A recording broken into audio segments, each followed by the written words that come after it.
This is Geek Gab with your hosts, Dorrinal and me, Daddy Warpig. We are back.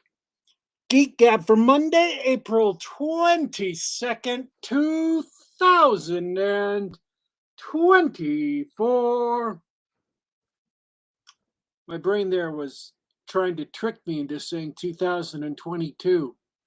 No, it's 2024. Too many twos, not enough twos? Happy 22nd of April. There was something important that happened today, but now I can't remember it. Couldn't have been that important. No, there was literally I can't remember. I just saw it today. There was a movie that was released or something. Hey, that's interesting. Just so that Oh you know, no. WKRP in Cincinnati broadcast its final episode yesterday, like 30 something, 40 something years ago. That's what it was. It was the 21st, not the 22nd. That's my bad.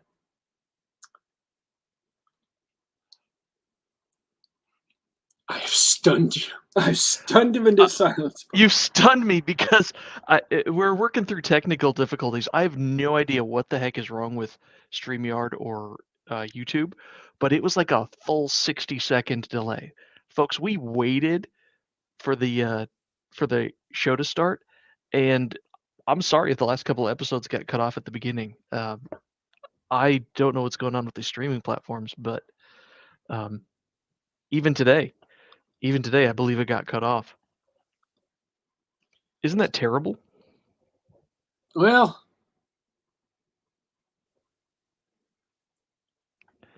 Sort of. Can't do anything about it. And we're not surprised much at all on the internet. I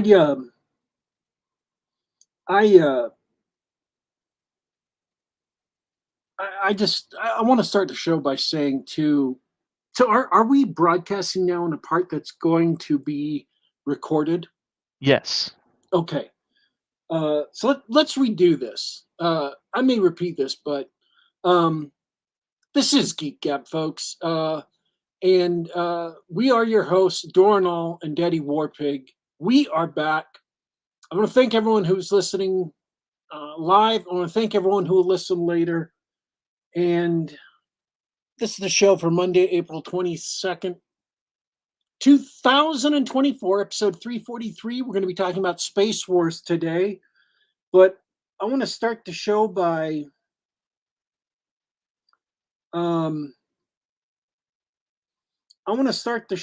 being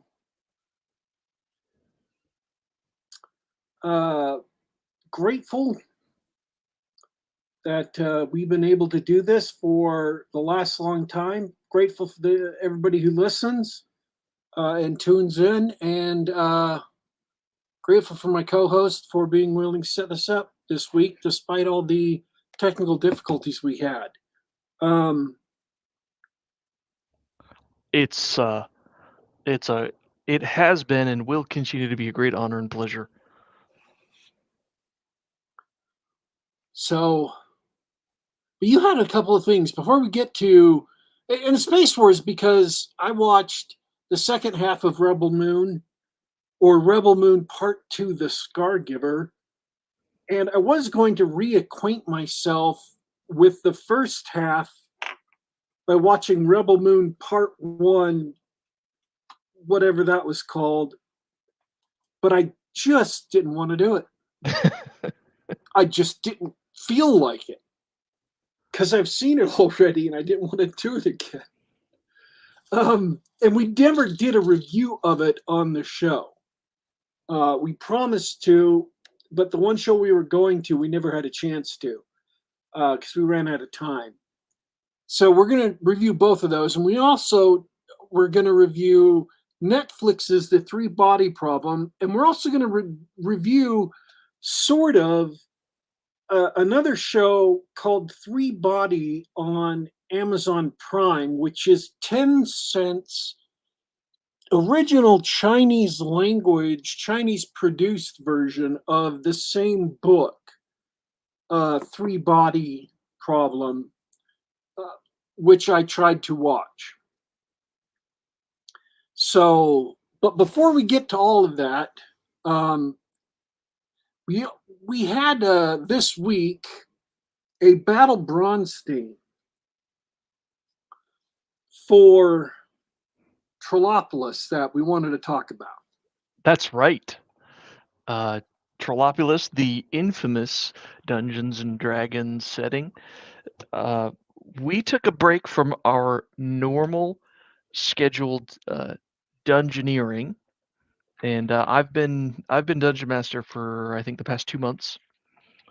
We took a break from that and we went back to Machador, where the inimitable Macho Mandalf ran for us a Battle Bronstein, which is sort of like a game of diplomacy and a war game all rolled into one, where we sat down for 4 hours and what did we do? Well, let me share with you a little nerdy map of the area, and I hope you can see that if you're on YouTube. There's a portion of the world called the Bandit Mountains, and there are various cities sort of modeled after the Swiss Alps uh, throughout these mountains. But there's also castles and caves and keeps of bad guys, uh, as well as the aforementioned bandits. And so our game master, Macho Mandalf, set up a really cool scenario where he handed out to most of the players. Most of the players were playing merchant caravans, and they were laden with a bunch of goods and money. And other players were mercenary companies, and even other players were antagonists of some kind, antagonists to the merchant caravan. So he gave everybody a different starting place on the map, and he gave everybody their basic units of what sort of people they had, and he let them make up the name of who they were, what their name was, and in true Trollopulus fashion, before we even got to the game, everybody really got into it by making up their own factions. I would love to share with you some of the flyers that they made, and if you're listening later, sorry that you can't see this. Check it out on YouTube. Check it out on Twitter. I'll post the link in the chat. I'll post the link um, in the show description. We had someone create a beautiful flyer for the Corvus Court. What kind of bird themed wise man was this? Secret insights, wise of wing informed opinion, or of the oracular. That was played by Dunder Moose. The Irish Mercenary Company. Bob plays an Irish fighter named after the wrestler Sheamus, and he puts up a flyer with green colors and beers and everything, and he's one of the mercenary companies who got paid to help protect the merchant caravans.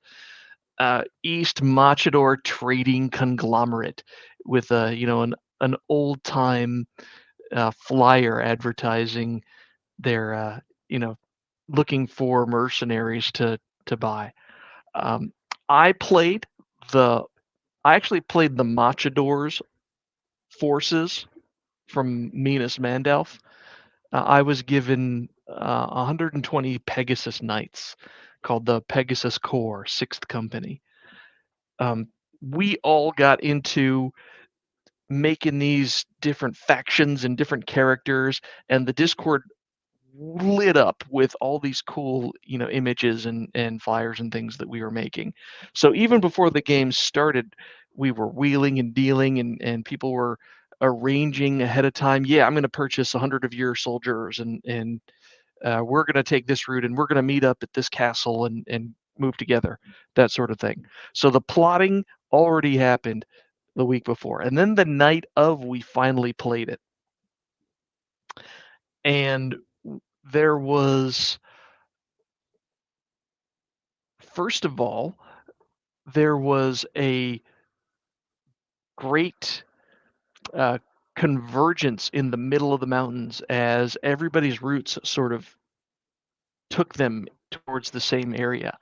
And then mysteriously, one by one, the vulnerable merchant caravans were being picked off in the middle of the night when they weren't stopped somewhere safely.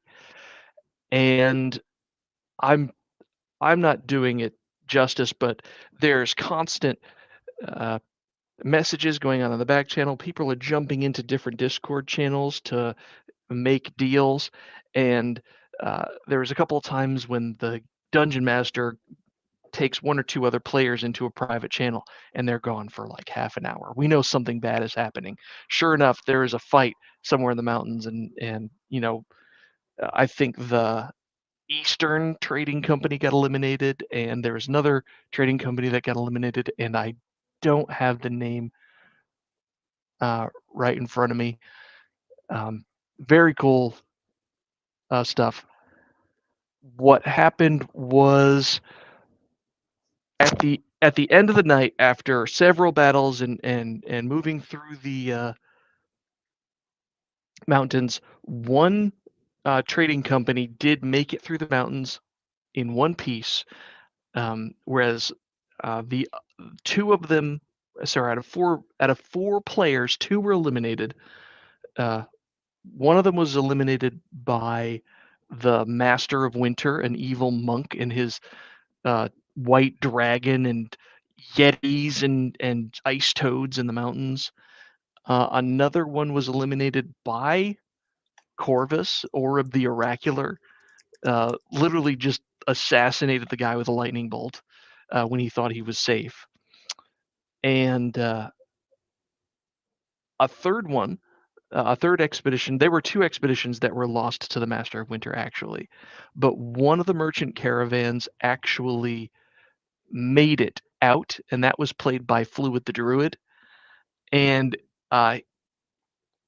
the Comeatus Rusticorum. So congratulations to him for sort of making it out, because ultimately, when the DM tallied up the score, he had won the whole thing by virtue of actually getting the big payday for making it out of the mountains safely. That all sounds all wild and confusing and everything, but it was run really well by the dungeon master because he had an idea of travel times throughout the mountains, and we just played by day. Okay, well, give me your orders for day 1, give me your orders for day 2, give me your orders for day 3. We went through 5 or 6 days in 4 hours of game time. Everybody seemed to have a lot of fun, and at the end of the day, I'm not sure how much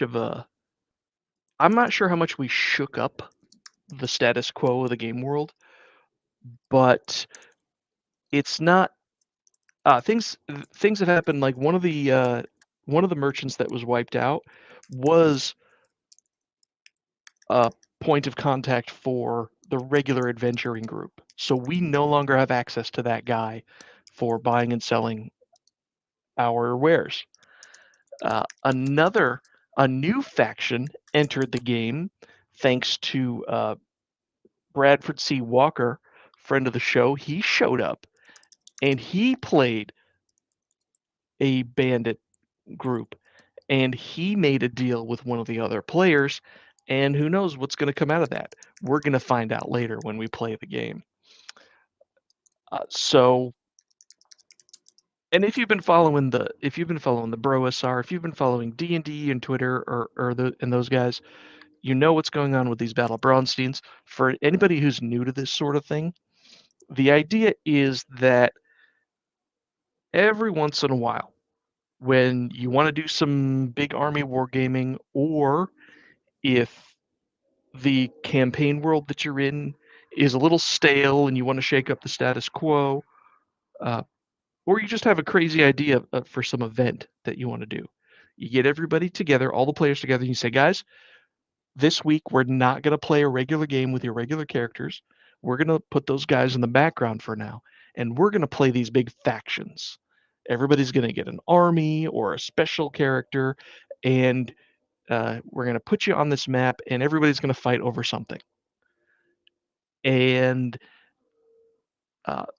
combining the free form wheeling and dealing and talking of a diplomacy game or the original Brownstein, combining that with the Advanced Dungeons and Dragons rules, which handle all of your combat, all of your movement, and it gives you all your spell lists and ability lists and magic items and things.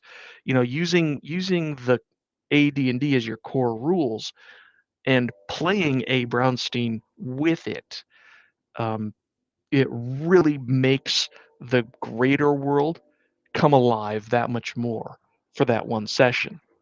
And it's for those of us who haven't been playing for 60 years, it's a taste of what a mature campaign could be like if you had many, many high-level players playing at that high domain level. So it serves a lot of purposes, and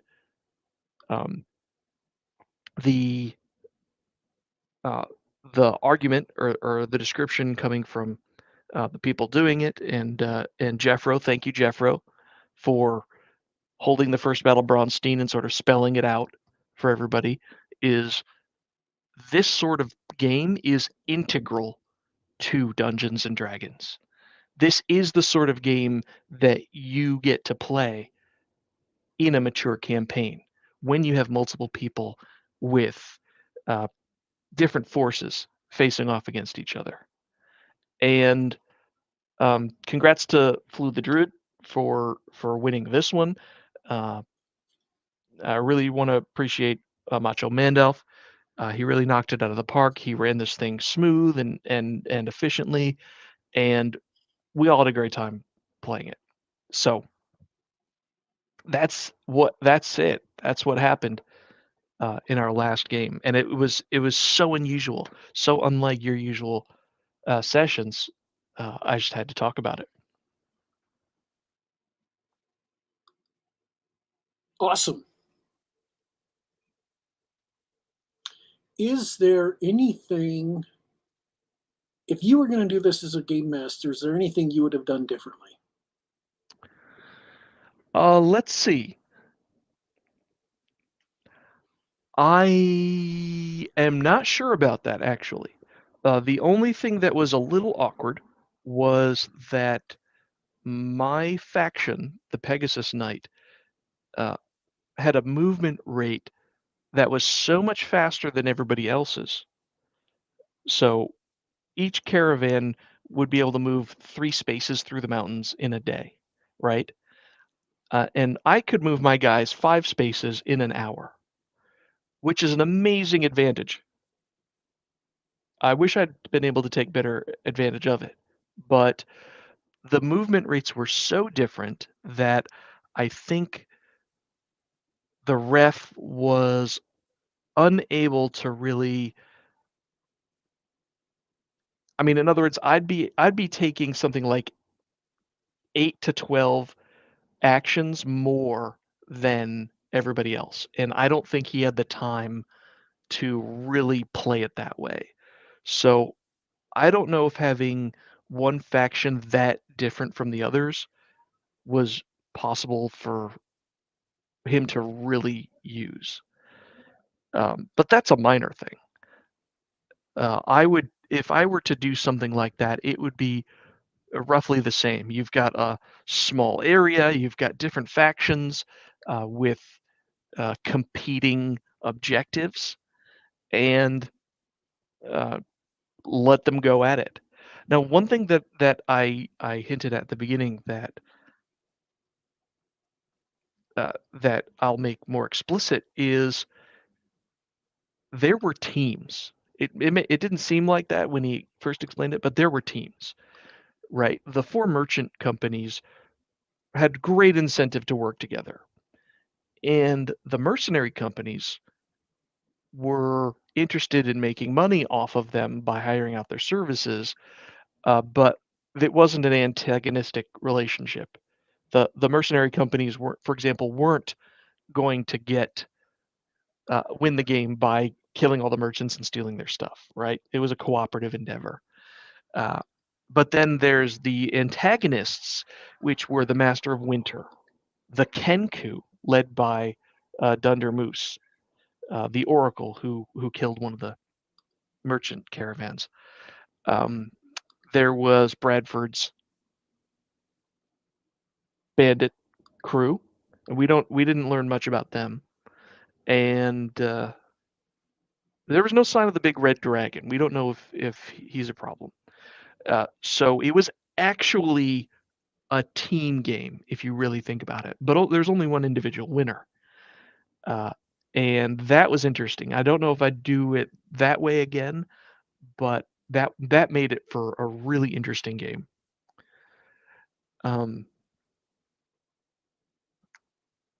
I think I would. I do have an idea for a Battle Bronstein that I would run if I've answered your question adequately. Well, I had a Which is, follow-up question, but go ahead, because I'm interested. I want to hear that. I think that it's time that we put the spotlight on alignment. For low-level characters, alignment is in the background. It doesn't seem terribly important, other than to limit which classes you play. But at a high level, when you're talking about armies and domains and the types of people that you recruit to your domain, they tend to match your alignment. So I think the next Battle Bronstein ought to focus on alignment. I would even go so far as to limit the game to 9 players and assign each of them an alignment and see which alignment wins at the end, so that you have built-in tenuous alliances, but you also have built-in enmities.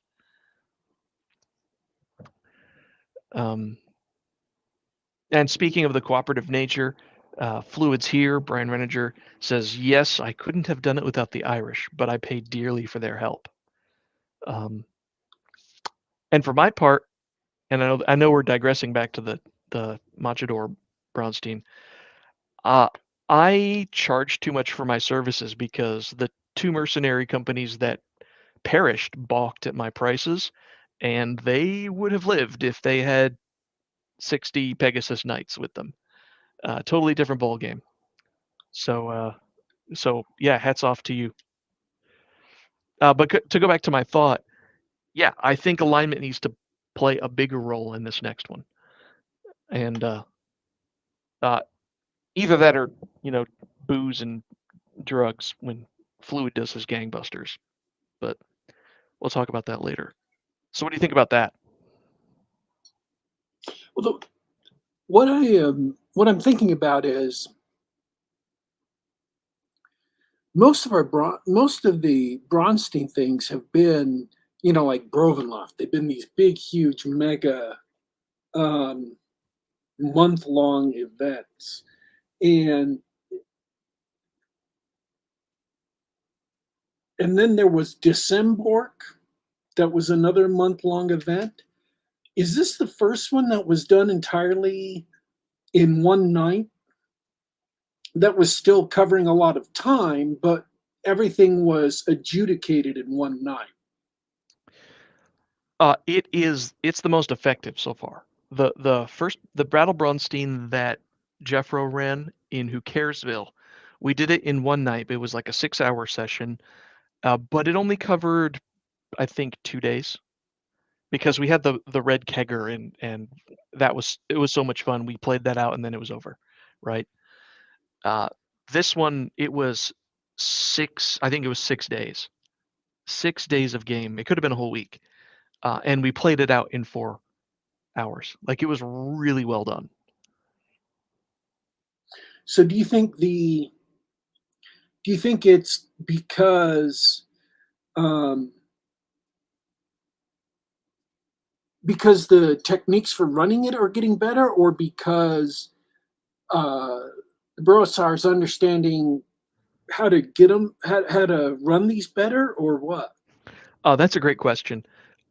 It's tough to separate those things, but I will say that most of the players in this uh, played in the Who Caresville game, and so they have experience doing it. Um, a couple of the antagonists, uh, the Master of Winter, and if I'm not mistaken, Bradford Walker, they have war game experience, so they brought that to the table. And the referee, Macho Mandalf, is very intelligent and he ran it very well. So it's it's a little bit of all of those things, Warpig. It's a little bit of experience, a little bit of straight up competency, and um, and a little bit of we're just the right people for it. I mean, we play real D&D. I don't know how else to say it. Although to Bradford Walker's point, there are some unresolved actions left to play out, um, similar to the similar to the uh, Who Caresville Bronstein. Some stuff just wasn't interesting enough or important enough or relevant enough to resolve right away. So I'm looking forward to see what comes out of that. And we might even see it this week because we're going back to regular gaming and we're going back to the Bandit Mountains to see what life is like there now. So will this have a large impact going forward on play in the Bandit Mountains? Yeah, it really depends on what you mean by large. There are certain things that I will say it has significantly changed because we lost one of our merchant contacts, as I said, and the Master of Winter, the main antagonist. I think he was the actual winner of the Battle Brownstein. He's probably doubled his treasure, and he didn't take any losses. And we've got a bandit group threatening the Irish up in the northern part of the mountain. That's Bradford Walker. So who knows what's going to come out of that? Yeah, large. I can't say. Maybe not too much for the low level adventurers, but the game state's changed for sure.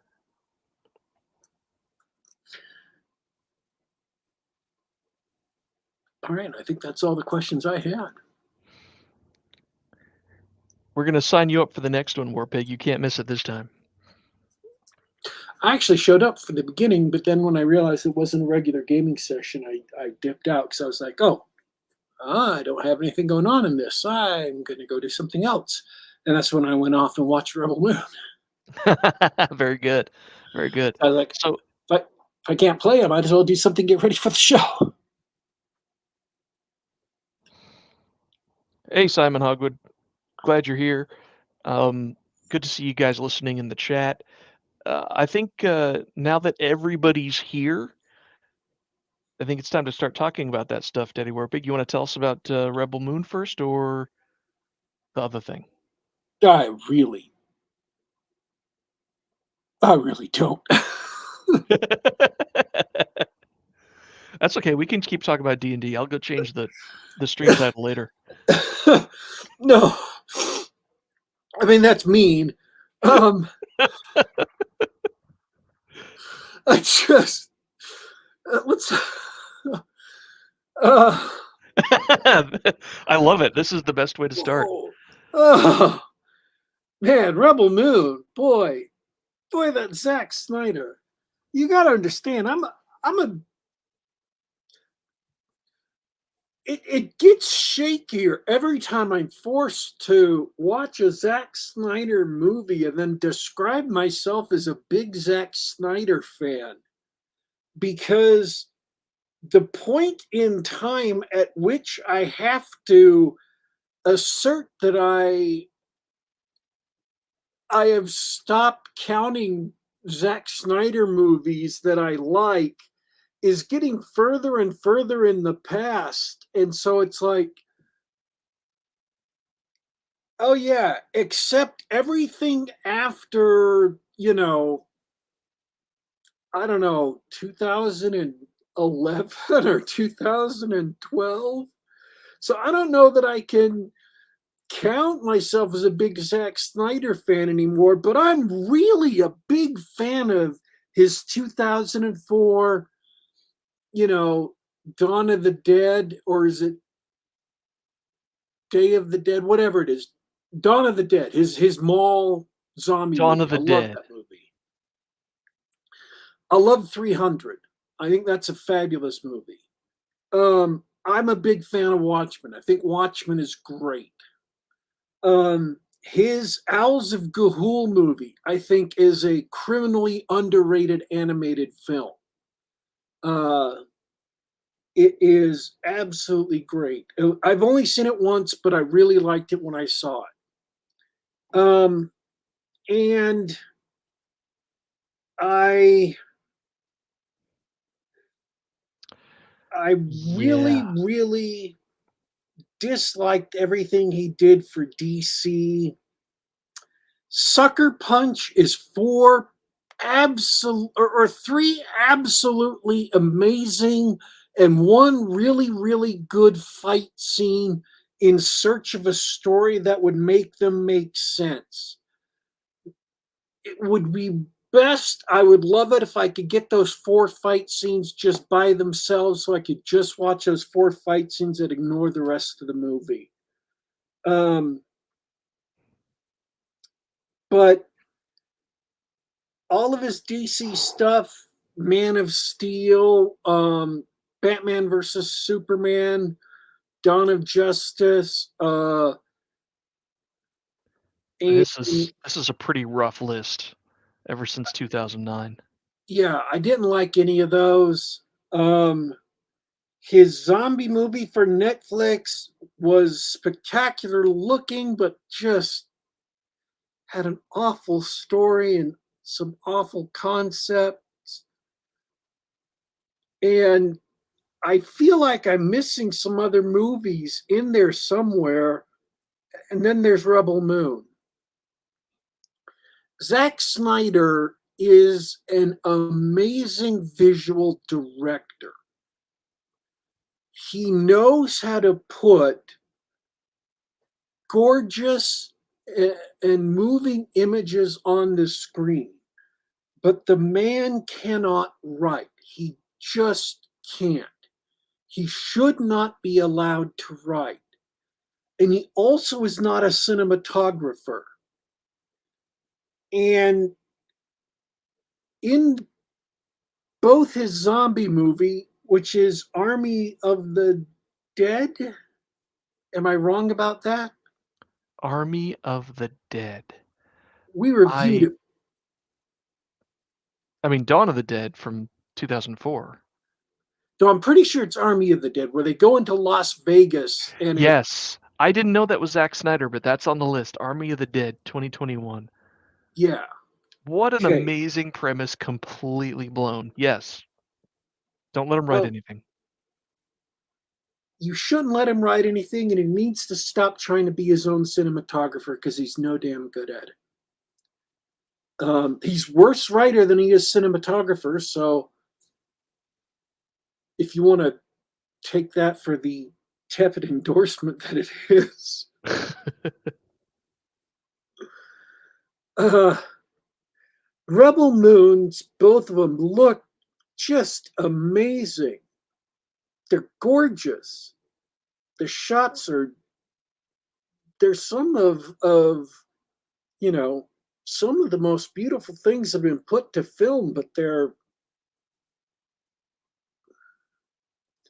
dead. They're lifeless. That's what they are, beginning to end. They are lifeless and they're dead, and they just sit there on the screen and they don't move you at all. You don't feel excited. At least I didn't. Didn't feel excited. Didn't feel moved. Didn't care about the characters. He's got good action scenes, but he always has. But even his action scenes are not as exciting as the action scenes that he's had in earlier movies, precisely because you just don't care about the characters.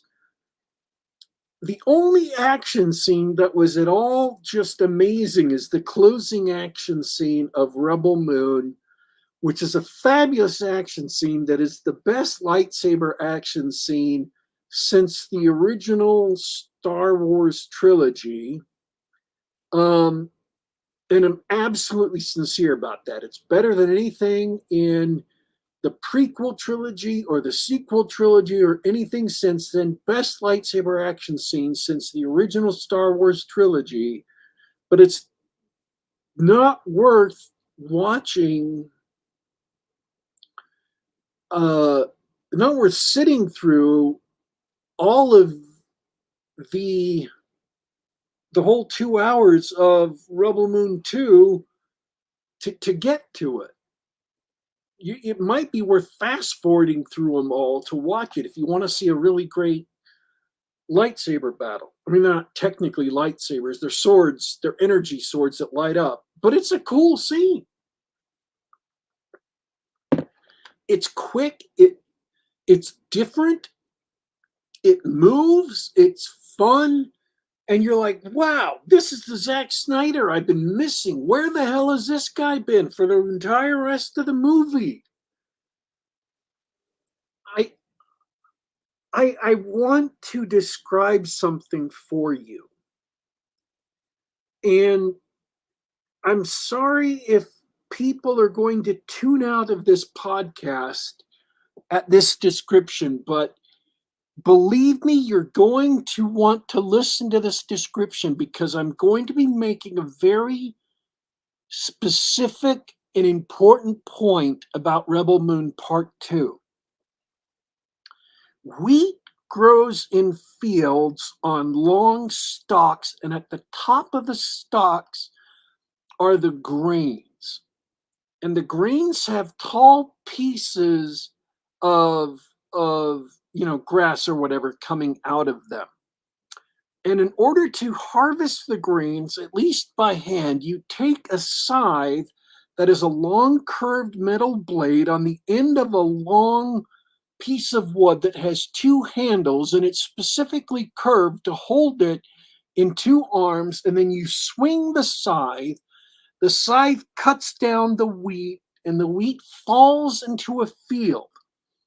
Once it falls into a field, people coming along after the person who has cut the grain gather the wheat stalks together and bind them up in bundles called sheaves, and then they place the sheaves upright in the field.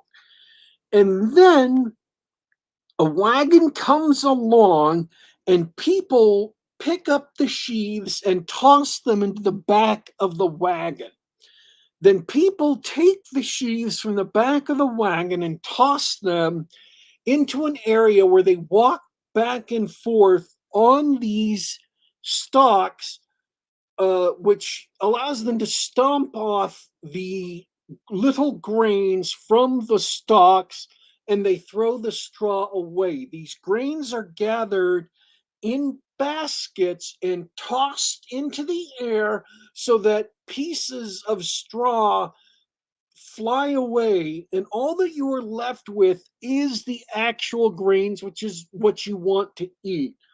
Then these grains are taken to a mill, they're dumped down, and a millstone spins around and grinds the grains into flour, which is then dumped into big bags and stacked for future use in cooking food. And you're wondering what the hell was the point of me describing each and every individual step of that process.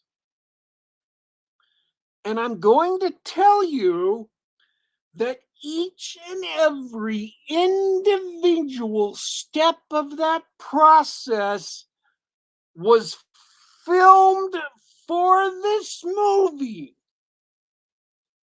Are and you serious? presented on screen in slow-mo.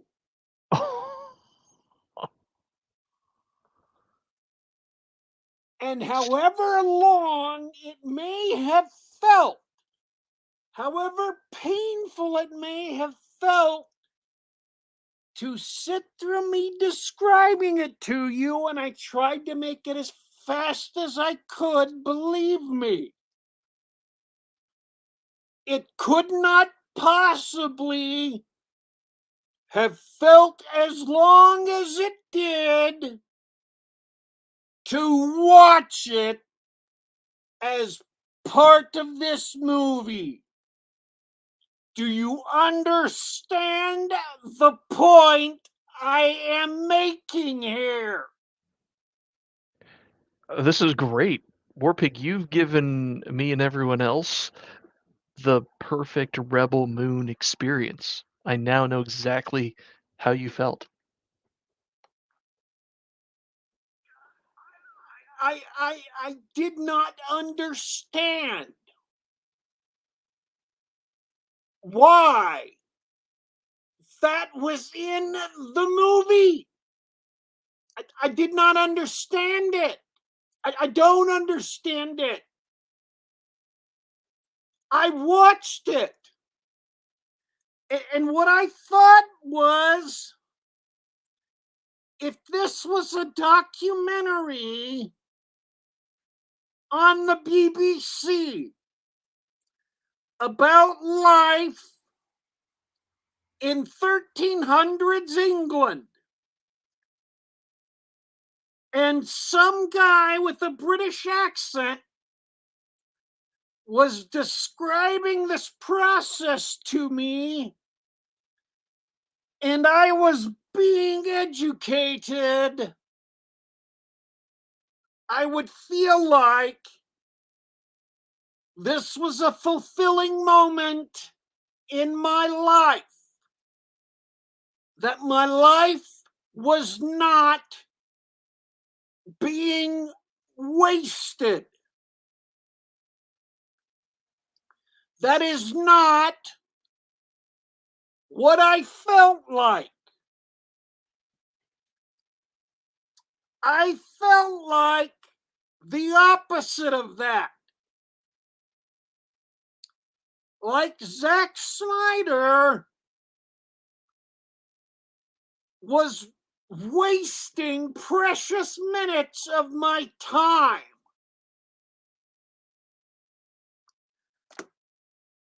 I don't know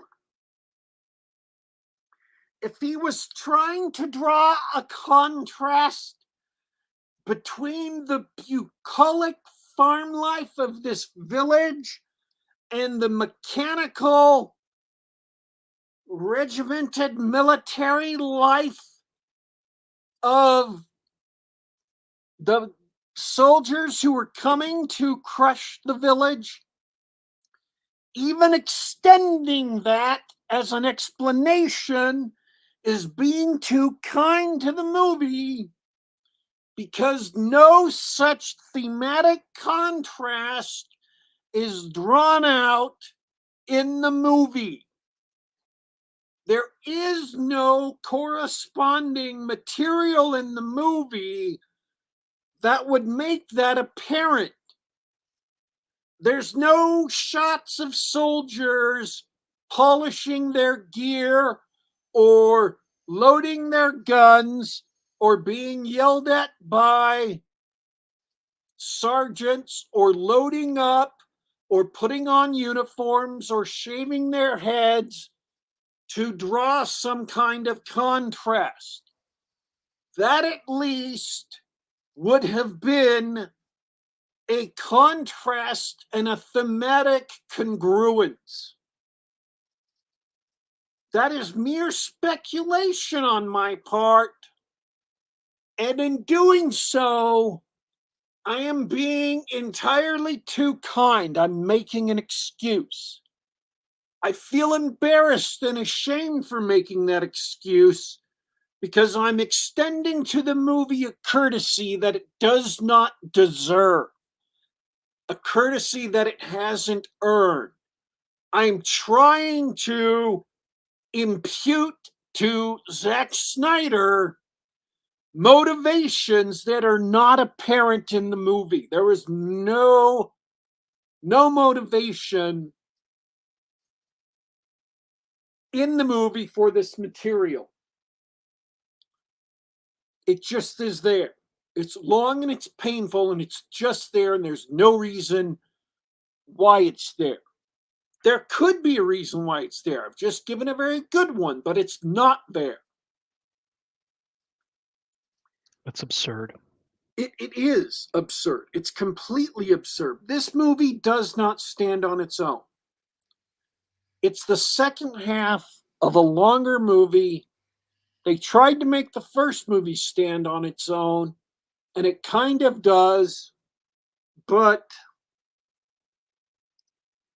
put together, they are both not worth 4 hours.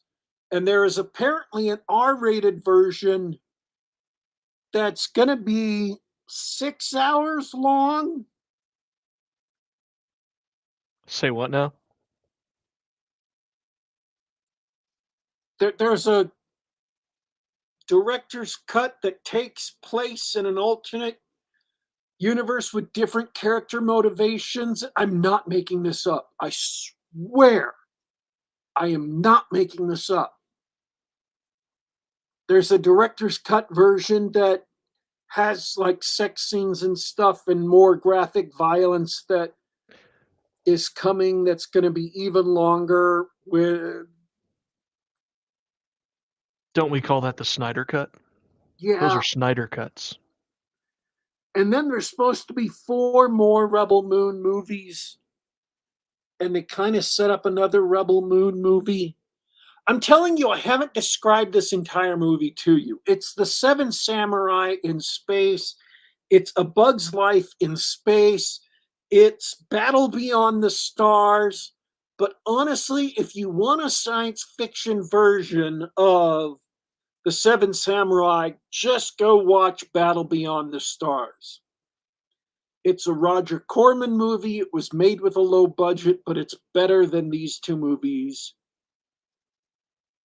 that really just form one piece of a longer movie. Trust me about this. It's better than these 2 movies. All of its flaws, low budget, noted. These are not good movies. They have fabulous special effects. They have a big budget. Apparently, they're very successful for Netflix at being what they are. But other than being gravestones by the side of the highway, marking the descent of Zack Snyder's career, they are not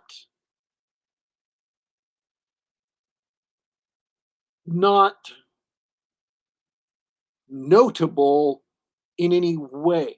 They are not memorable in any way.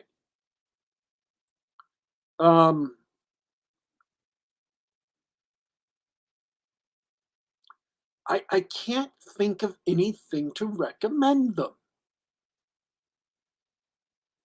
I can recommend 300. I can recommend Watchmen.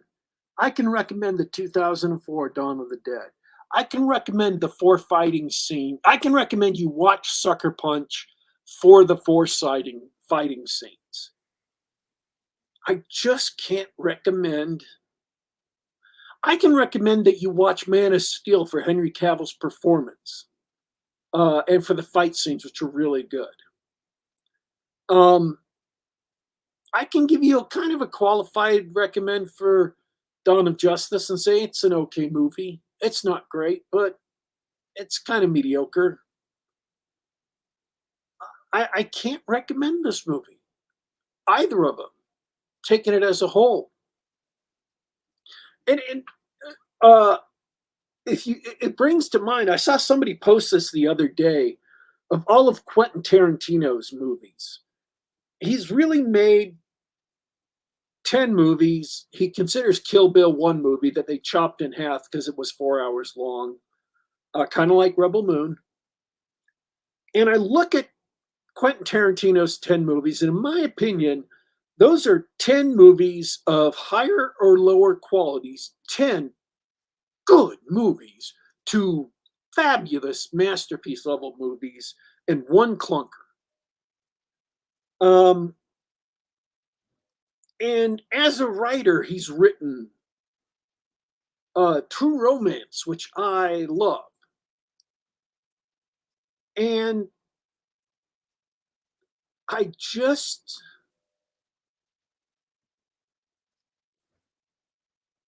I look at Quentin Tarantino's output and Zack Snyder's output, and I'm like, man, I would call myself a Zack Snyder fan, but was it 2009 when the last of his movies that I even kind of can recommend came out? Yeah, that was Sucker Punch? Watchmen, and Watchmen was decent, in my opinion. Watchmen was decent. That was it. 2006 was 300. Watchmen was 2009, and Legend of the Guardians was 2010, and Sucker Punch was 2011. And even by then, like you said, it's a few good action movies strung together. I He's just not. I mean, his movies aren't that great. so yeah, I'm even a Man of Steel apologist. Uh, I think it's a better movie than everybody says, but it's still a terrible Superman movie, and I can't recommend it.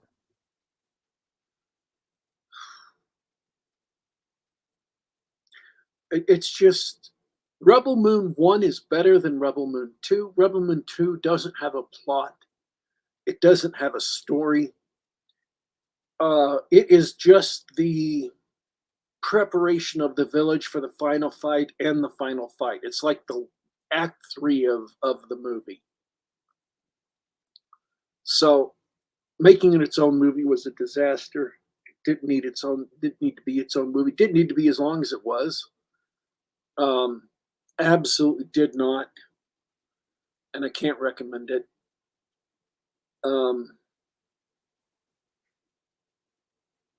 I just, man, I'm done. I just there is no universe in which I could tell you that you should go watch this movie. I just can't. Wow. Not in good conscience. It, if you want to fast forward through it till you get to the part where she's about to leave the ship and has her final countdown, that's a cool fight. That's a fight worth seeing. If you have Netflix, fast forward to close to the end when she has a final fight. That's awesome. Brutal. That's a great fight scene. If you're a fan of fight scenes, you want to watch a good fight scene. That's a good fight scene. I will say this. Here's some other things. He doesn't use shaky cam.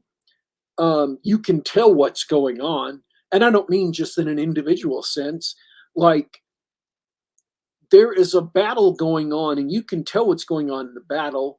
Side A makes a move, and that sets up a tactical situation, and side B responds to it, and they adjust to the situation and start fighting back, whereupon side A makes another response to it. The battle is not confusing. He knows how to stage an entire battle, not just an individual fight scene. So he knows how to do that, not just action. And that was well done. You have to give him props for that. That doesn't make the movie good, but he does do that well, and far too many directors in Hollywood don't. Um, yeah, that's about it. Dang. Well, I'm not surprised. In case you're curious, it's also getting really bad reviews everywhere, where reviews are read and or aggregated. It's just not very popular, which is too bad. We need good space stuff. Here, here's the thing: all of those shots of grain, of harvesting grain and stuff, are gorgeous.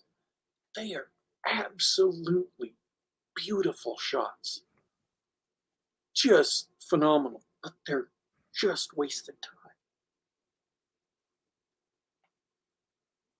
I think he's become just so enamored of beauty in those shots that he's just forgotten why he's there as a director. Yep. I mean, they really are just. I cannot describe to you how beautiful those shots were, but they're wasted time in this kind of movie because they're not what you're there for.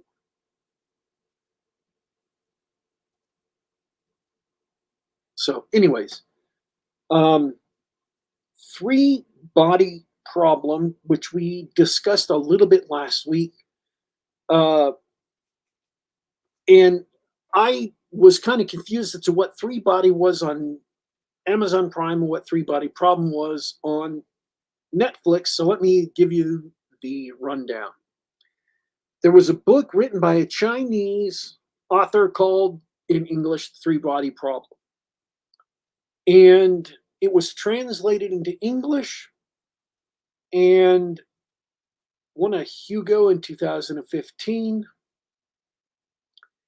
And a Chinese company called Tencent, which you may know because they apparently own 10% of every gaming company, every video game company on the planet now. Um, they made a Chinese language version of it in China with all Chinese actors. So the story, that version of it, I tried to watch after I got done watching Netflix version. It has 30 episodes, each of them an hour long. So I'm guessing that covers the entire book. I couldn't get through a full entire episode of it. It was so boring. So The, boring. the characters are different. The characters situation was different. It's set entirely in China. Um, so from this, I deduced that the Netflix version, which is set in London with British and Chinese and American characters, has been significantly altered from the original Chinese novel, of which I know nothing. So I cannot, I am inferring, I am guessing that this has been altered from the Chinese novel for the purposes of making a Netflix movie that is more palatable to a Western audience.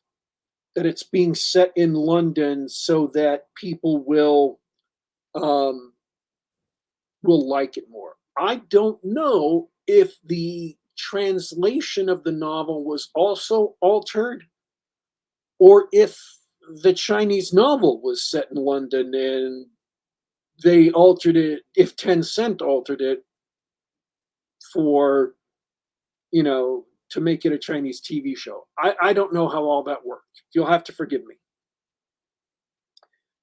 But the Netflix TV show. So we have four. There's Chinese novel, English novel, Netflix show, Amazon Prime show. The Netflix show is only 8 episodes. It does not cover the entire novel. It stops on kind of an anticlimactic moment.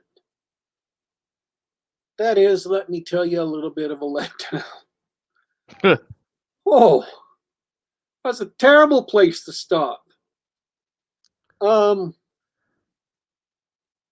And it's a rough ride for our characters. My comrade at arms here really hated it and didn't get through 2 episodes. Didn't even finish the first one. No, finished the first one, and that was enough for me. You Uh, found it boring. it was dreadfully boring, and I didn't care to see any of the characters anymore for the rest of the series. The show begins with a bunch of physicists in the world, like 30 something international level physicists, apparently going insane and killing themselves. And people are investigating these suicides, and it's built up as a mystery. And I found the mystery compelling. And the show kept on presenting new mysteries that would go on. Another physicist starts seeing this countdown in front of her eyes. Um, like she just sees these glowing letters hanging in the air that starts counting down. And we know one of the physicists who killed himself by clawing at his eyes and then writing on the wall, "I still see the countdown."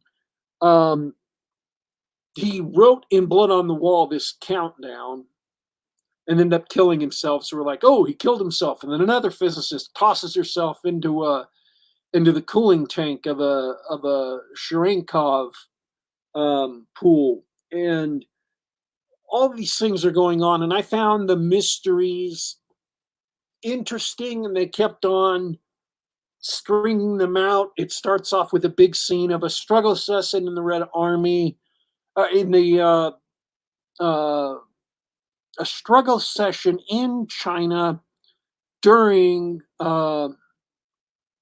one of the Maoist uh, Red Guard people's revolutions.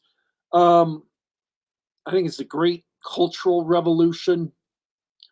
Um, and these things are kept me interested enough. There was only one episode where I was really truly bored. Like, come on, guys, get going. Um, so it depends on if you find the mysteries interesting at all. And there were enough things that were presented to me that I found it compelling that kept me going along. So it was worth it to me to keep going beyond just um, doing it for the show. Um, but it wasn't super compelling. It was enough to hold my interest, but not super compelling. It wasn't edge of the seat compelling. It was like, okay, I can keep watching this. It was about the same level of compelling. I've been watching The Good Place.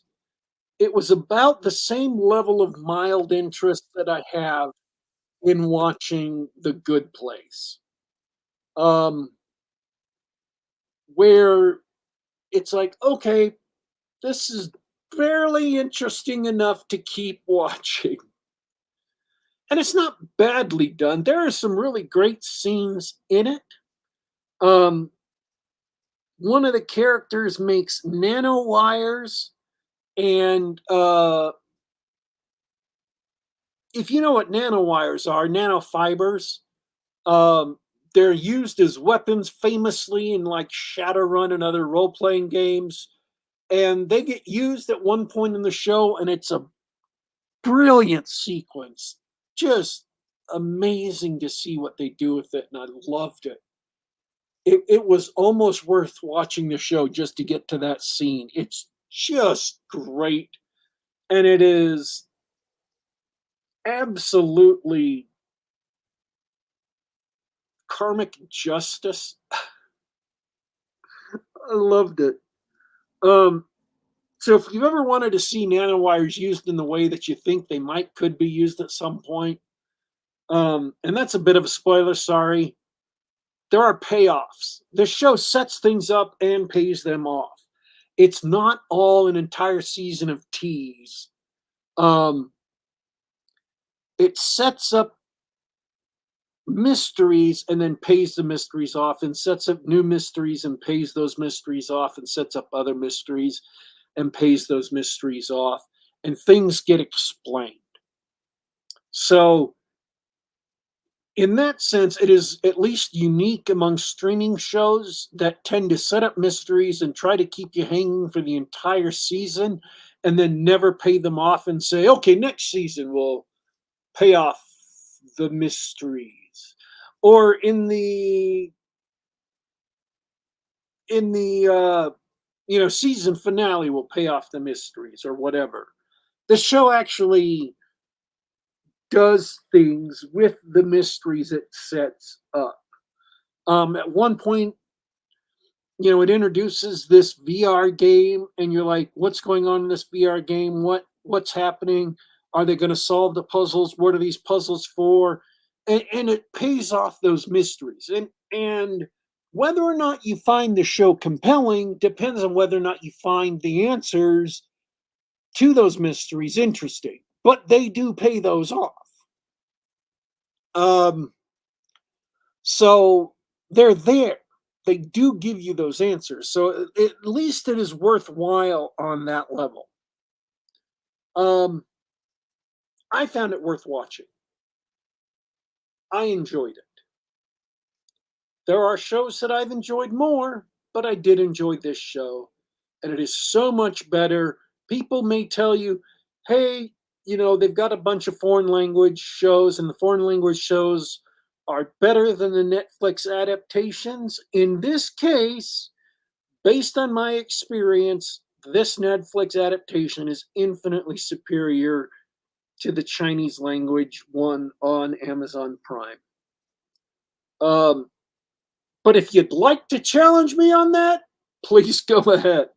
I'd be interested in hearing from anyone who watched all 30 episodes of the Amazon Prime show what you thought. Knock yourself out. So I would recommend Three Body Problem. It sets up mysteries, it pays off the mysteries.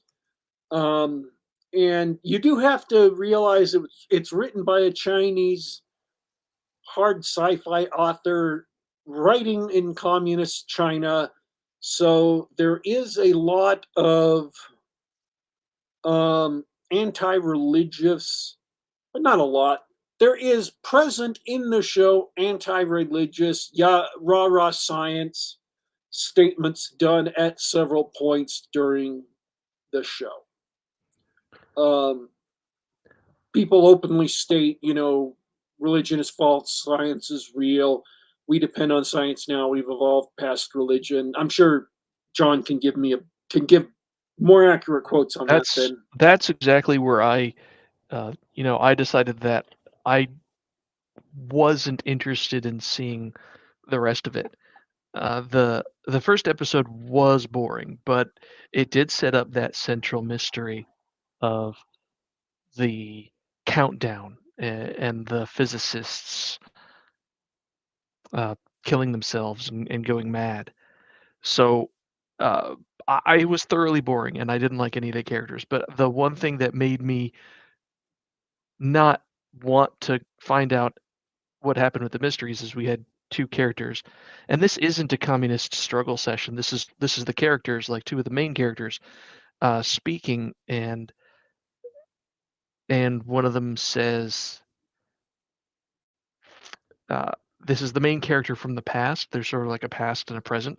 The main character from the past says to the main character of the present, we've got no use for God. This house is full of scientists." Something along those lines. That was the line. The line is, we've no use for God. This is the scientists. And I it being outside of a struggle session, I and will tell you this. Her point of view is expanded on later in the show in a really amazing way. And what she's saying is not just anti religious propaganda on the part of the author of on part of the writer of the show. You get to see that character from a different point of view, and you get to see what she's saying. And I don't want to spoil it, but she gets a really hard knock in her point of view and why she's saying that. I can tell you more when we're off the air because I don't want to spoil it for the listeners. But if you're not going to watch it, I'll tell you more when we get off the air. Listen, and I suspected as much, but this was the main character talking about it to the other main character, Yeah, and even if they were going to pay it off slightly differently, I I don't have time in my life anymore for that shit. I don't have so time in my life for authors like that. anti-religious I anti-religious propaganda. I do not have time in my life for that, and neither do you. Uh, just walk away. If as soon as you sense the evil, it's okay. There's a million other things to watch. Uh, I sat down with my wife and we watched monster movies instead. Watched actually been going through the old Godzillas, not the old ones yet. We haven't gotten to the old ones yet. But life's too short, man. And my tolerance for that kind of evil is at zero. And I recommend it to you, Warpig, and everybody listening. The mysteries are not worth it. But at least you recognize it as propaganda, and so perhaps it's not directly harmful, for lack of a better word.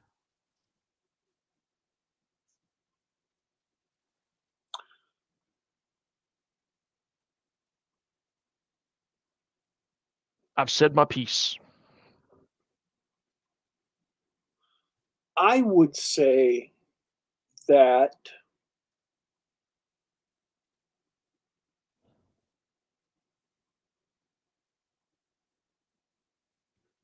I would have to know more about the story of the novel to know whether that actually qualifies as anti-religious propaganda.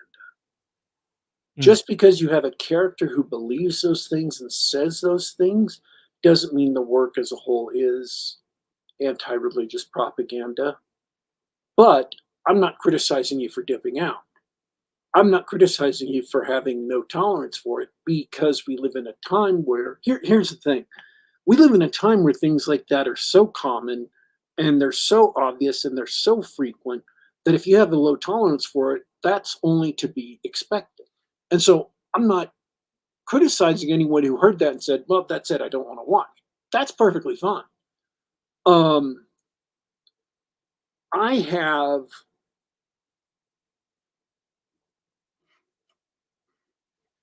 I have a different degree of tolerance for things like that because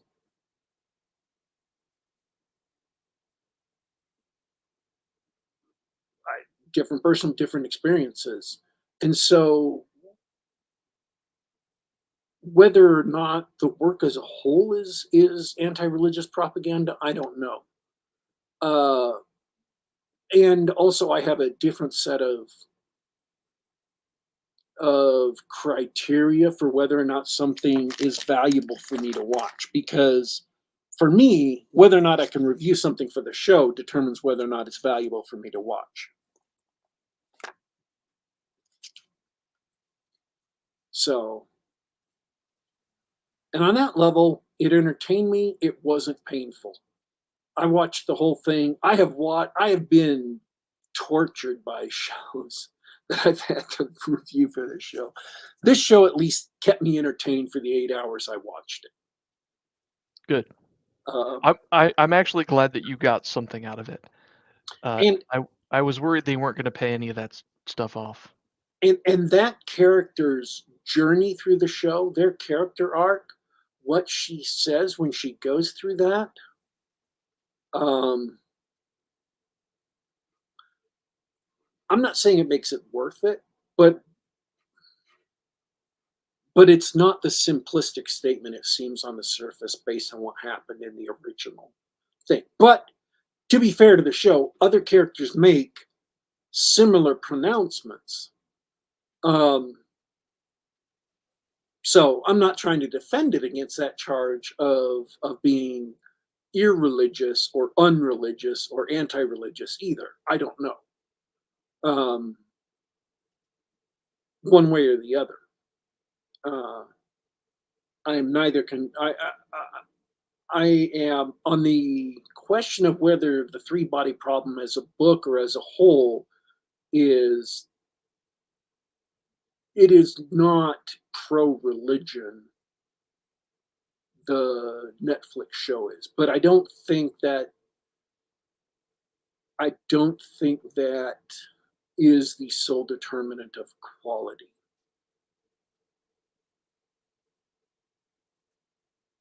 I was entertained. There were enough interesting science fiction concepts in it to be to keep me involved. There were enough interesting moments, but you're right, the main characters, most of them are kind of disagreeable.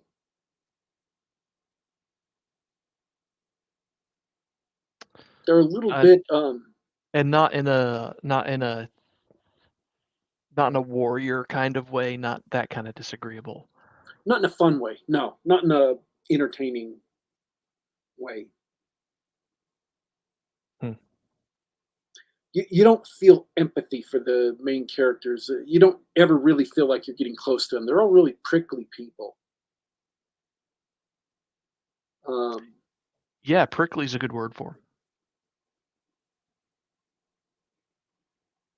uh, so that we're out of time. We're really out of time. So let me say this: a lot of modern writers seem to mistake being prickly and easily offended as strength, as standing up for yourself. And so they make prickly characters. And I sense a lot of that in this show. Not Yeah. a, I mean, I sense a lot of that in that uh, many of the characters have that as a character trait, not that it's overwhelming. It's just every character seems to have a touch of that added into their other characteristics. It's it's common to all the characters, even though it's not their defining characteristic. The person who wrote this probably isn't aware that they have a bias towards that, but they write their characters to be prickly, even if they're trying to make them something else. Even if they're trying to make this person really friendly and nice, they're still kind of prickly, whether or not the writer is aware of it. Because there is a friendly and nice character, but even he is a little bit prickly. And I think it's because the writer themselves, whoever adapted it, is a little bit prickly. So I think you're right. I would still recommend Three Body Problem. Cool. And we had talked about this before the show, and I wanted to draw out the anti-religious bit because Dorrinal had talked to me about it, and I felt like I wanted to give him a fair chance to make that point. So, was there anything else that you wanted to say about it, even though you'd only seen the first episode? No, I definitely said my piece. Okay, It's it is what it is. Oh, I hate that phrase. I like that phrase. Anyways, We're folks, regular Siskel and Ebert here. Anyways, yeah, good show. Good show. It was fun talking about that stuff. I loved going over the um, Battle Bronstein. Had a ton of fun doing that. I uh, hope everybody enjoys the reviews and maybe goes maybe skips Rebel Moon. Maybe you skip that. just don't watch either Rebel Moon. Uh, don't. There's nothing.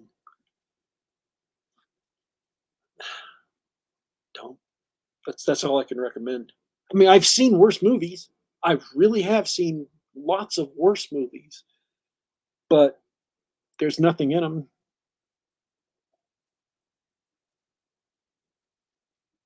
They're not terrible movies. They're not painfully bad. They're just there's nothing there. It's all visuals. There's Yeah. nothing to them. That's it. There's nothing to them. It's all facade. It's all just pretty pictures that don't there's no soul, there's no heart, there's no anything behind pretty pictures. So they don't move you, they don't excite you. So, all right, I'm done. But we move and we excite you. Yes, we And do. I hope you all enjoyed the show and come back for more. I'm done for the week, Daddy Warpig. All right. I will take us out, folks. This has been Geek Gab for Monday, April 22nd, 2024. We want to thank everyone for tuning in live, participating in the jumping, driving, and wailing chat. We want to ask you to go ahead and subscribe, click the bell icon, get a notification as to when we're going live. Be sure to check out our blog, our Patreon, and our Subscribe Star. Just to, any donation to help us defray the costs of running the channel would be welcome. And we are signing out for today, folks. But don't you worry. Don't you fret. We will be back.